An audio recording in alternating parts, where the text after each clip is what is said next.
Number of labor unions and the civil organizations convened to oppose the privatization of the Visakhapatnam steel plant.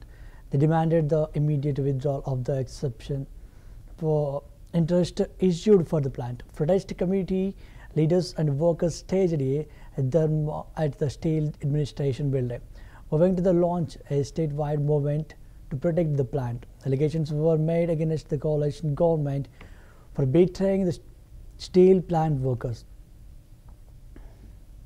ఆంధ్రహక్ అని చెప్పేవారు ఈ రోజు ఈ EOL ఇచ్చిన తర్వాత మొత్తం కాంట్రాక్టర్ అప్పచెప్తున్నప్పుడు విశాఖపట్నం ఉక్కు ఆంధ్రుల హక్కు కాదు కాంట్రాక్టుల హక్కు అనే పరిస్థితి కనిపిస్తా ఉంది. కాబట్టి దీనికి వ్యతిరేకంగా మేము తీవ్రంగా పోరాడుతూ ఉన్నాం. విశాఖపట్నం స్టీల్ ప్లాంట్ ఆపరేషన్ విభాగంలోకి కాంట్రాక్టర్ని అలౌ చేసే ప్రసక్తే లేదని చెప్పేసి హెచ్చరిస్తా ఉన్నాం. ఈరోజు మేము చెప్తా ఉన్నాం, విశాఖపట్నం స్టీల్ ప్లాంట్ ప్రైవేటైజ్ చేయట్లేదు అంటున్నారు. పార్లమెంట్లో ఎందుకు ప్రకటించారని చెప్పేసి మేము డిమాండ్ చేస్తా ఉన్నాం. ఒకటి.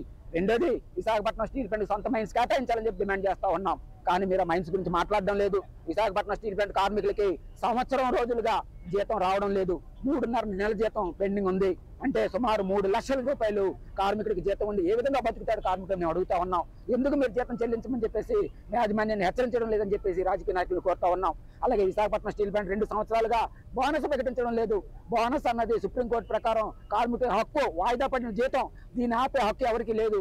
అయినా బోనస్ ఇవ్వడం లేదు కదా, మరి ఎందుకు ఈ రాజకీయ నాయకులు ప్రకటించడం లేదు, ఎందుకు ఈ రాజకీయ నాయకులు అడగడం లేదని క్వశ్చన్ చేస్తా ఉన్నాం. విశాఖ ఉక్కు కర్మాగారం తెలుగు వారి యొక్క పోరాటాలు, త్యాగాలు, పరవులకి రాజీనామాలు చేసి 22,000 ఎకరాలు, 10 లక్షల కోట్ల రూపాయల ఆస్తిని ఈవేళ కేంద్రం, ఈ రాష్ట్రంలో నుండి ఎన్డీఏ కూటమి ప్యాకేజ్ అని చెప్పి ఇప్పటికీ 6,000 మంది పర్మనెంట్ కాంట్రాక్ట్ కార్మికులందరినీ కూడా తొలగించారు. ఇతర రాష్ట్రాల నుంచి తీసుకొస్తున్నారు.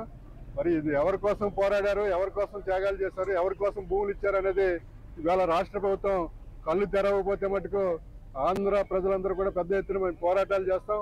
ఇవాళ విశాఖ ఉక్కు ఊరికనే వచ్చింది కాదనమాట. మరి అర్థం చేసుకోవాలి, ఎన్నికల ముందు 3.5 సంవత్సరాల పాటు అటు జగన్మోహన్ రెడ్డి గారి